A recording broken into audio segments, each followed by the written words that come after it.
अस्सलाम वालेकुम गाइस, इंशाल्लाह खैरियत से होंगे आप सब। तो इंशाल्लाह मैं ये सीरीज़ स्टार्ट करने लगा हूँ जिसमें हम इंशाल्लाह ताला जितने भी पास्ट पेपर्स हैं ये EFY के 2024 के अंदर तक जो आए हैं, लाइक एनुअल 2023 और सेप्टी 2023 के, और इंशाल्लाह ट्राई करूँगा कि जो रिसेंट हुए हैं लाइक 2024 के एनुअल हुए हैं वो भी इंशाल्लाह कवर करें। तो खैर स्टार्ट करते हैं। और मेडिसिन का ये टॉपिक है, सबसे पहले पल्मोनरी सिस्टम से हम स्टार्ट करेंगे और लेके चलते हैं इन पास्ट पेपर्स को, क्योंकि आपको पता है कि फाइनल ईयर के अंदर लाइक जब आप पेपर्स की प्रिपरेशन कर रहे होते हैं तो पास्ट पेपर्स खास करके EFY या कोई और अगर है तो लाइक बुक्स हैं, आगे चैप्टर 5 वगैरह है और हाफिज़ बिलाल है एट्सेट्रा और भी हैं, तो माशाल्लाह ये बहुत इफ़ेक्टिव रहते हैं और अगर कोई इन्हें अच्छी तरह कर लेता है तो इंशाल्लाह वो स्मूथली पास हो जाएगा। ठीक है, तो और इंशाल्लाह वो पास आराम से हो जाएगा, कोई घबराने वाली कोई टेंशन वाली बात नहीं है, लेकिन अच्छी तरह अगर कर लिया जाए और इन टॉपिक को अच्छी तरह रट लिया जाए फिर इसके साथ एक्स्ट्रा चीज़ें कर ली जाए। खैर टॉपिक को स्टार्ट करते हैं, तो यार चैनल को सब्सक्राइब और शेयर लाजमी कर दीजिएगा। तो खैर देखते हैं, सबसे पहले टॉपिक है अस्थमा। ठीक है, तो अस्थमा की अगर रिस्क फैक्टर्स की बात करें तो इसमें दो तरह का अस्थमा है, एक है एटोपिक अस्थमा, एक है नॉन एटोपिक अस्थमा।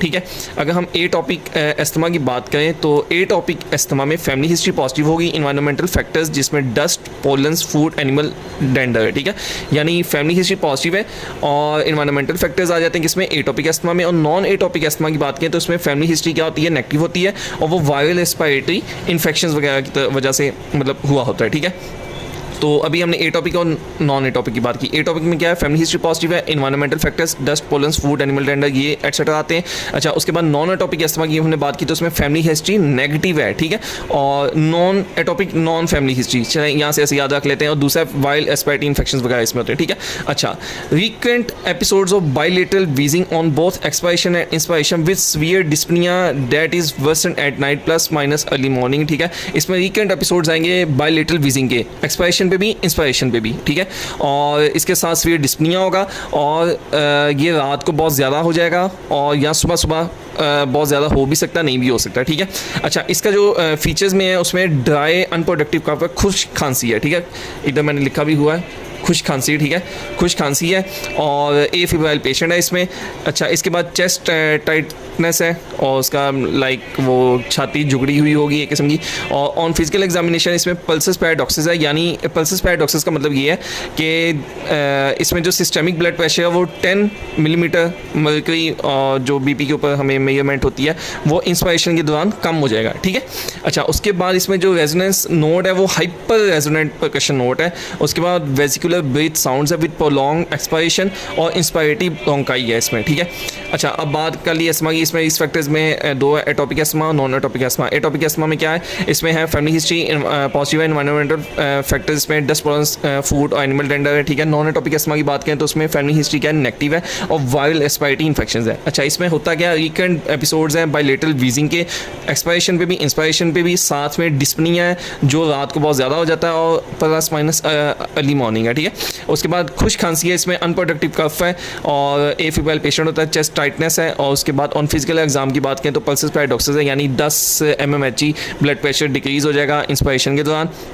और इसमें इंक्रीज्ड रेस्पिरेटरी रेट है। ठीक है, और हाइपर रेजिडेंट परकशन नोड है, वेसिकुलर ब्रेथ साउंड्स है विद प्रोलॉन्ग्ड एक्सपायरेशन बढ़ जाएगी और इंस्पायरेटरी ब्रोंकाई इसमें आते हैं। ठीक है, तो ये था अस्थमा का एक ओवरव्यू। उसके बाद स्टेटस एस्थमेटिकस। ठीक है, ये एक्यूट सीवियर अस्थमा है। अच्छा, इसमें PEF है 33 to 50% प्रेडिक्टेड है, लेस देन 200 लीटर पर मिनट है। हार्ट रेट इसमें 110 बीट्स पर मिनट से ज़्यादा भी हो सकता है, बराबर भी हो सकता है। रेस्पिरेटरी रेट इसमें 25 है और inability to complete sentence in one breath. ठीक है, ये चार इसके फीचर्स स्टेटस एस्थमेटिकस के एक PEF 33 to 50% प्रेडिक्टेड है और 200 लीटर पर मिनट से कम है और हार्ट रेट इसमें बढ़ जाता है 110 से ज़्यादा, रेस्पिरेटरी रेट इसमें 25 से ज़्यादा और inability to complete sentence in one breath, एक जुमला नहीं वो अदा कर सकेगा। ठीक हो गया, ये स्टेटस एस्थमेटिकस है। अच्छा, उसके बाद हम बात करते हैं ये इसके मतलब इसमें क्या आता है, सिनेरियो क्या आता है। उसने कहा 27 ईयर ओल्ड फीमेल है, 10 year history of persistent wheezing, cough, shortness of breath, wheezing, cough, shortness of breath was diagnosed as a case of chronic persistent asthma। ये तो केस उन्हें बता दिया। ठीक है, और एडमिटेड वगैरह इसे हम छोड़ देते हैं। अच्छा, उसने कहा write any four taking factors asthmatic exacerbation apart from infection. Taking factors में मैंने याद ऐसे किया, सैड पाई। ठीक है, सैड से smoking, air pollution, drugs, smoking, air pollution, drugs.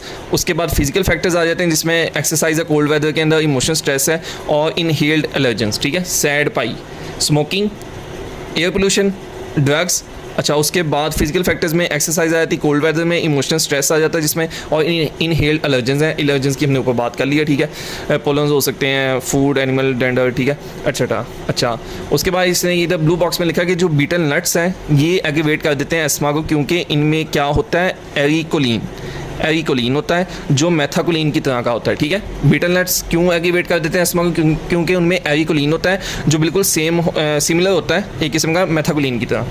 अच्छा, उसके बाद क्या है, how she should have be manage in last 10 years, कि उसे पिछले 10 सालों में हमें कैसे मैनेज करना चाहिए था कि वो क्रॉनिक पोजीशन अस्थमा का था केस, और right on west step with one preferred duct in each step. अच्छा, मैनेजमेंट इन लास्ट 10 ईयर्स, सबसे पहले तो हमने अवॉइड करना एलर्जिक फैक्टर्स को या एलर्जेंस को, जो एलर्जिक फैक्टर्स हैं उसके यहाँ एलर्जेंस है उसे हमने अवॉइड करना है।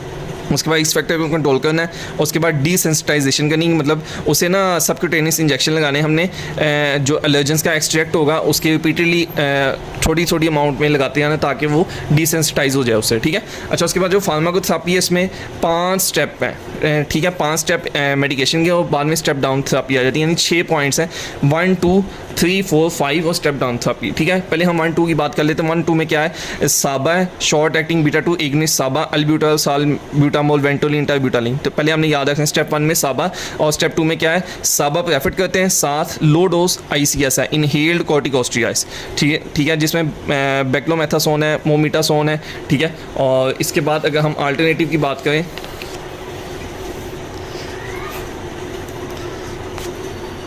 अच्छा, अल्टरनेटिव की अगर हम बात करते हैं, वेट, उसमें आ जाता है साबा आ जाता है, ठीक है। और अच्छा, अल्टरनेटिव की बात करें, साबा आ जाता है कोमोलिन जिसमें लिकोट्राइन रिसेप्टर एंटागनिस्ट है, LTRA लाइटर है, मोंटिलोकास, ज़ाफिलोकास, थियोफाइलिन, ठीक है। उसके बाद स्टेप 3 में है, उसमें प्रेफर्ड में लो डोज ICS है, इसमें भी स्टेप 2 में भी लो डोज ICS था, इसमें भी लो डोज ICS है, और इसके साथ है लॉन्ग एक्टिंग एगनिस्ट लाबा। पहले स्टेप में साबा थे, ये तीसरे स्टेप में लाबा आ गया, साल्मेटोल, फॉर्मेटिवल। अल्टरनेटिव में लो डोज ICS है, LTRA है, ठीक है। तो स्टेप 4 में क्या है, मीडियम डोज ICS है, ठीक है, और medium dose ICS plus LTRA, theophylline, zileuton, ठीक है।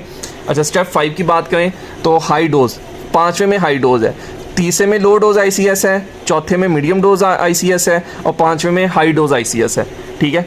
ओरल कोर्टिकोस्टेरॉइड्स हैं साथ, और दे सकते नहीं भी दे सकते, पेडनिसोलोन है। उसके बाद anti-IgE मोनोक्लोनल एंटीबॉडीज़ है जिसमें ओमालिजुमाब, बेनरालिजुमाब, मेपोलिजुमाब, लीजुमाब, डुपीलियुमाब, ठीक है। अच्छा, उसके बाद है स्टेप डाउन थेरेपी, इसमें क्या करना है, डिक्रीज़ कर देनी है हमने कॉर्टिकोस्टेरॉइड 25 to 50% हर 3 महीने, जब अस्थमा का कंट्रोल एस्टेब्लिश हो जाए, ठीक है। 25 से 50% आपने कॉर्टिकोस्टेरॉइड की मकदार कम करते जाना हर 3 महीने तक, जब अस्थमा कंट्रोल होना शुरू हो जाए, ठीक है। अच्छा, उसके बाद एक ब्रोंकियल थर्मोप्लास्टी हम इसमें कर सकते हैं, और इसमें एक्सरसाइज इंड्यूस्ड अस्थमा में हम क्या कर सकते हैं, साबा दे सकते हैं few minutes before exercise plus cromolyn और लिकोटाइन मॉडिफायर, ये दे भी सकते हैं नहीं भी दे सकते, ठीक है। अच्छा, उसके बाद है management of acute severe asthma. अच्छा, management of acute severe asthma की अगर हम बात करें, अच्छा, management of acute severe asthma की बात करें, ठीक है, इसमें इन्वेस्टिगेशन में हमने पैक्स है, ठीक है, PEF कराने हैं, ABGs कराने, चेस्ट एक्सरे, 3 चीज़ें करानी, क्या कराने, पैक्स, PEF, ABGs और चेस्ट एक्सरे, ठीक है, और एक्सरे A से ABGs, P से PEF, ठीक है। उसके बाद ट्रीटमेंट की बात करें, इसमें ऑक्सीजन देनी है, हाई कंसनट्रेशन 92% से ज़्यादा, 92% से ज़्यादा ऑक्सीजन को मेंटेन करना है। उसके बाद हाई डोज देने हैं, इनहेल्ड साबा देने हैं, ठीक है, नेबुलाइजर है, अल्ब्यूटोल, साल्ब्यूटामोल, टर्ब्यूटालाइन और प्लस सामा, ठीक है, साबा देने किसमें, अक्यूट सीवियर अस्थमा के मैनेजमेंट में। अच्छा, उसके बाद सिस्टेमिक ग्लूकोकॉर्टिकॉइड्स हैं जिसमें पेडनिसोलोन वगैरह रहता है, IV हाइड्रोकॉर्टिसोन आ जाता है, और IV अमाइनोफाइलिन है, कार्डिक मॉनिटरिंग करनी है, फ्लूइड्स देने हैं, पोटाशियम देना है, मैग्नीशियम देना है, ठीक है, IV, और एंटीबायोटिक्स देनी है, और अगर रेस्पिरेटरी इन्फेक्शन हो। उसके बाद एंडोटेकियल इंटुबेशन करानी है, मैकेनिकल वेंटिलेशन, और कंटिन्यूस मॉनिटरिंग करना, काउंसलिंग और फॉलोअप, ठीक है। इसमें जो मेन है वो क्या, हाई डोज साबा और सामा, ठीक है, इप्राटोपियम, और बाकी आपको पता चल गया, ऑक्सीजन देनी, मैग्नीशियम, पोटाशियम और फ्लूइड्स देना, माइनोफाइलिन देनी। अच्छा, दूसरे की बात करें, दूसरे क्वेश्चन की, तो इसमें क्या है, इसमें कि 26 साल का मेल है, कंप्लेंट्स क्या है, शॉर्टनेस ऑफ ब्रेथ है, इसमें खुश खांसी है, ड्राई कफ 2 हफ्ते से which is gradually worsening, Aahista Aahista ख़राब हो रही है, और similar episodes every in spring, ठीक है। और सीजनल आ गया तो पता चल गया अस्थमा की तरफ इशारा जाएगा। His father has a history भी आ गई एटोपिक डर्माटाइटिस की, तो जब एटोपिक डर्माटाइटिस की अब इसमें हिस्ट्री आ गई है तो ये पता चल गया अब इसमें कि ये अस्थमा की तरफ जाएगा, ठीक है। और बायलेटरल वीजिंग है इन चेस्ट में, ये भी पता चल गया, हमने शुरू में पढ़ा था बायलेटरल वीजिंग होती है इसमें। अच्छा, उसके बाद डायग्नोसिस क्या है अस्थमा एटोपिक का, और डायग्नोसिस हम कैसे बनाते हैं अस्थमा का, तो इसमें क्या है कंपैटिबल क्लिनिकल हिस्ट्री होनी चाहिए। हिस्ट्री के साथ 3 पॉइंट्स हैं, FEV1 फेव, या तो ये 12% से ज़्यादा रहे या 12% ही रहे जब हम क्या करें ब्रोंकोडायलेटर या ग्लूकोकॉर्टिकॉइड का ट्रायल दें, ठीक है। ये देखें FEV1 12% से ज़्यादा या इतना ही रहे, increase following administration of a bronchodilator trial of glucocorticoid, greater confidence is gain if increase is 15% से ज़्यादा, ठीक है। अगर 15% से ज़्यादा इंक्रीज हो जाए ब्रोंकोडायलेटर देने के बाद FEV1 में तो फिर ज़्यादा कॉन्फिडेंस आ जाएगा, लेकिन कम से कम 12 होना चाहिए, 12 से ज़्यादा होना चाहिए FEV1 ब्रोंकोडायलेटर देने के बाद, ठीक है। अच्छा, उसके बाद है जो 20% से ज़्यादा डायगोनल वेरिएशन होनी चाहिए 3 दिन या 3 दिन से ज़्यादा एक हफ्ते में PEF डायरी के ऊपर, मतलब हम जो PEF के ऊपर अपना नोट करते जाएं उसमें जो वेरिएशन आनी चाहिए वो 20% आनी चाहिए 3 दिन या 3 दिन से ज़्यादा एक हफ्ते में लगातार 2 हफ्तों तक, ठीक है। अच्छा, उसके बाद FEV1 15% से ज़्यादा या 15% डिक्रीज़ होना चाहिए, ठीक है। ऊपर था इंक्रीज़, अब है decrease after 6 minutes of exercise. FEV1 15% से या 15 से ज़्यादा फीसद डिक्रीज़ होना चाहिए 6 मिनट की एक्सरसाइज करने के बाद, और ऊपर था कि FEV1 12% से ज़्यादा या 12% इंक्रीज़ होना चाहिए ब्रोंकोडायलेटर देने के बाद या ग्लूकोकॉर्टिकॉइड देने के बाद, ठीक है। और बाकी इसकी मैनेजमेंट है how give 4 treatment option to management, ठीक है, वो वही पिछले वाला कि 1 2 3 4 5 और आगे स्टेप डाउन थेरेपी, ठीक है। और जिसमें हमने क्या देने, पहले में साबा देने और दूसरे में साबा देने साथ लो डोज ICS देने, फिर तीसरे में लो डोज ICS है, ठीक है। उसके बाद लाबा लॉन्ग एक्टिंग बीटा 2 एगनिस्ट आ जाते हैं, चौथे में मीडियम डोज ICS है, पाँचवें में क्या है हाई डोज ICS है, और उसके बाद फिर स्टेप डाउन थेरेपी की तरफ हमने आ जाना है। 25 से 50% हमने हर 3 महीने बाद डिक्रीज़ करते जाना है कॉर्टिकोस्टेरॉइड की डोज। उसके बाद ब्रोंकियल थर्मोप्लास्टी कर सकते हैं, और एक्सरसाइज इंड्यूस एस्थमा को हम क्या कर सकते हैं, साबा दे सकते हैं, क्रोमोलाइन ल्यूकोट्राइन एंटीबॉडीज़ दे सकते हैं साथ, या नहीं भी दे सकते, ठीक है। और ये देखेंगे मैंने एक पॉइंट बनाया हुआ कि FEV1 इंक्रीज़ करना चाहिए ब्रोंकोडायलेटर देने के बाद और डिक्रीज़ करना चाहिए आफ्टर एक्सरसाइज के बाद, ठीक है। ये डायग्नोसिस ऑफ अस्थमा में। अच्छा, उसके बाद एक और सिनेरियो है, उसमें ये कहते हैं कि 18 साल की लड़की है, इमरजेंसी डिपार्टमेंट में आई है, जिसमें अनप्रोडक्टिव कफ है, ठीक है, खुश खांसी आ गई, विजी डिस्पनिया है और स्लीपलेस नाइट्स है इसमें, और 100 डिग्री इसका टेम्परेचर है, रेजोनेंट नोड है, प्रोलॉन्ग्ड एक्सपायरेशन है, वेजिकुलर ब्रेथ साउंड्स हैं, ठीक है, और फ्यू कैपिटेशन है। तो व्हाट इज़ क्लिनिकल डायग्नोसिस, ठीक है, खुश खांसी है, विजी है, डिस्पनिया भी आ गया, स्लीपलेस नाइट्स है, ठीक है, टेम्परेचर भी आ गया, रेजोनेंट है, और परकशन नोट, और उसके बाद वेजिकुलर ब्रेथ और प्रोलॉन्ग्ड एक्सपायरेशन, तो ये क्या है अस्थमा की तरफ जाएगा, ठीक है।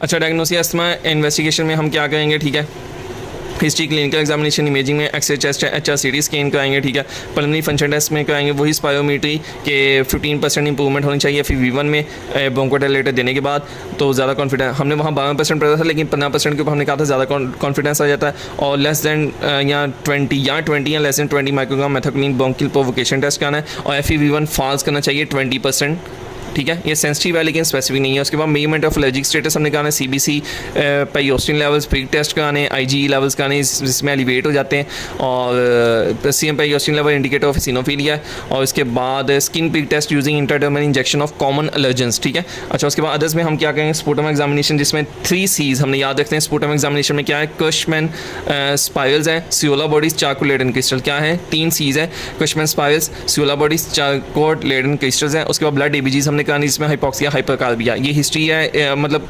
इन्वेस्टिगेशन में क्या है, हिस्ट्री, इमेजिंग है, इमेजिंग में X ray HRCT pulmonary function test कराने, मेजरमेंट ऑफ एलर्जिक स्टेटस हमने देखना है, और उसके बाद अदर्स में 3 C's हमने देखने हैं स्पुटम थूक के अंदर, जिसमें कशमैन स्पायरल्स हैं, सियोला बॉडीज और चारकोल लेडन क्रिस्टल्स आ जाते हैं, ठीक हो गया। और ब्लड ABGs हाइपोक्सिया और हाइपरकार्बिया, यानी कम ऑक्सीजन और ज़्यादा कार्बन डाइऑक्साइड। अच्छा, उसके बाद मैनेजमेंट है, उसके बाद डायग्नोस्टिक क्राइटेरिया वही पीछे वाला है। अच्छा, उसके बाद के फार्मर है, पोल्ट्री फार्म वर्कर है, ठीक है, परसिस्टेंट कफ है, डिस्पनिया के साथ है, और रनी नोज़ है, रात को ख़राब हो जाती ज़्यादा, ESR बढ़ा हुआ है इसमें, ठीक है, और unable to bring up any sputum, अब खुश खांसी है यानी, ठीक है, डायग्नोसिस अस्थमा, इन्वेस्टिगेशन वही, मैनेजमेंट भी वही, ठीक है। अच्छा, उसके बाद है non diagnosis of bronchial asthma, ठीक है, और for last year he has been having extreme severe dyspnoea और सेंटर साइनोसिडोजी है। Name the most important test to determine the prognosis and treatment. Important test for prognosis of asthma, इसमें क्या है, spirometry हमने करानी है, ठीक है, एस्थमा के लिए सबसे मोस्ट इंपॉर्टेंट टेस्ट है। इसमें क्या होगा, रिड्यूस हो जाएगा 15% इंप्रूवमेंट इन FEV1 और PEFR following the inhaled bronchodilator is diagnostic of asthma, ठीक है, मतलब वही है जो पीछे वाला डायग्नोस्टिक क्राइटेरिया था हमने यहाँ देखा था, ठीक है, हमने यहाँ देखा था कि क्या था कि FEV1 ब्रोंकोडायलेटर देने के बाद इंक्रीज़ करना चाहिए, एक्सरसाइज के बाद डिक्रीज़ करना चाहिए, 15% decrease after 6 minutes of exercise, और FEV1 12% या 12% से ज़्यादा इंक्रीज़ करना चाहिए जब हम ब्रोंकोडायलेटर दे देंगे, ठीक है, और अगर 15% तक इंक्रीज़ कर जाए तो हमें कॉन्फिडेंस ज़्यादा आ जाएगा, ठीक हो गया। तो ये बेसिकली है। अच्छा, इसके बाद अगले के सिनेरियो पे जाते। अच्छा, इसमें PEFR लेस दैन 50% है, RTL ABGs हैं 87% रूम टेम्परेचर पे उसने दिया, PO2 55 mg है और mmHg है, और कार्बन डाइऑक्साइड 44 mmHg है। और पीछे उसने सिनेरियो में क्या बात की है, उसने की है वर्स्टिंग अटैक ऑफ चेस्ट वीज है, ठीक है, और एस्थमेटिक लेडी पहले ही उसने बात कर दी है, ठीक है। तो डायग्नोसिस में इसमें क्या आ जाएगा, क्यूट सीवियर एस्थमा स्टेटस एस्थमेटिकस, क्यों, क्योंकि इधर लिखा होगा कहीं प्रेजेंटेड विद वर्सनिंग अटैक, ठीक है, along with increase shortness of breath, she has been admitted to hospital thrice in the past 3 months। तो और पैराडॉक्स ऑफ इधर भी आ गया, ये देखो BP 90-70 with the paradox of 30, ठीक है। तो एस्थमा का केस है, लेकिन अब पहले ही एस्थमेटिक लेडिया प्रेजेंट हुई है वर्सनिंग अटैक के साथ, तो ये एक्यूट सीवियर एस्थमा आ गया, ठीक है। और management of acute severe asthma में हमने पढ़ा था ये वाला, जिसमें हमने मेन चीज़ें क्या देखी थी कि सामा देने हैं, और बाकी ऑक्सीजन, पोटाशियम, मैग्नीशियम देना है, एंडोटेक इंट्यूबेशन करानी है, ठीक है, कंटिन्यूस मॉनिटरिंग करना है, ऑक्सीजन लाजमी देनी है। और उसमें हमने सबसे पहले इन्वेस्टिगेशन में क्या करना था, पैक्स, PEF, ABGs और चेस्ट एक्सरे, ठीक है। उसके बाद ट्रीटमेंट करना है। याद रखना, जब भी हमने मैनेजमेंट लिखनी है तो उसमें इन्वेस्टिगेशन से स्टार्ट करना है और फिर ट्रीटमेंट की तरफ जाना है, डायरेक्ट ट्रीटमेंट नहीं लिख देना।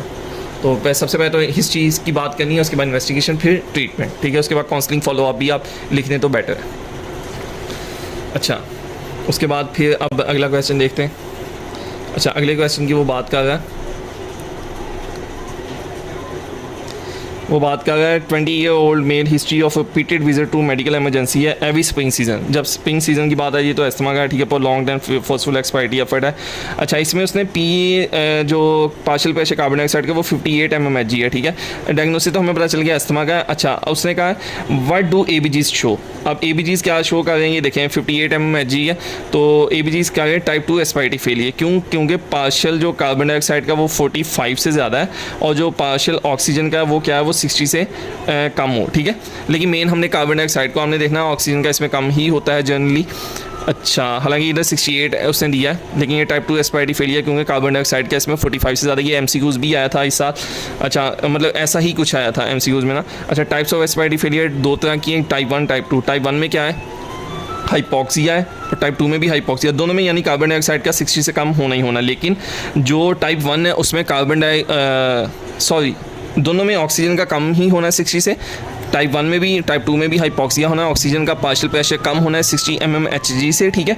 और लेकिन टाइप 1 में क्या होगा कि जो लो या नॉर्मल होगी कार्बन डाइऑक्साइड का प्रेशर, लेकिन टाइप 2 में क्या होगा कि जो कार्बन डाइऑक्साइड का प्रेशर वो ज़्यादा हो जाएगा 45 से, ठीक है। टाइप 2 में ज़्यादा हो जाएगा 45 से, ये इधर भी 45 से ज़्यादा है, क्वेश्चन में 58 उसने दिया, तो इससे टाइप 2 एस्पायरिटी फेलियर। उसमें बाद थेरेपेटिक मैन्यूवर उसने कहा what therapeutic manoeuvre is completed. अच्छा, assisted ventilation that is non invasive ventilation NIV sometimes refer to as bi level positive, BiPAP जिसे कहते हैं, bi level positive airway pressure to help the body get rid of the carbon dioxide, ठीक हो गया। BiPAP करवाना है इसके अंदर। और तो ये था एस्थमा के बारे में, ठीक है। आगे हम बात करते हैं acute exacerbation of chronic obstructive pulmonary disease COPD।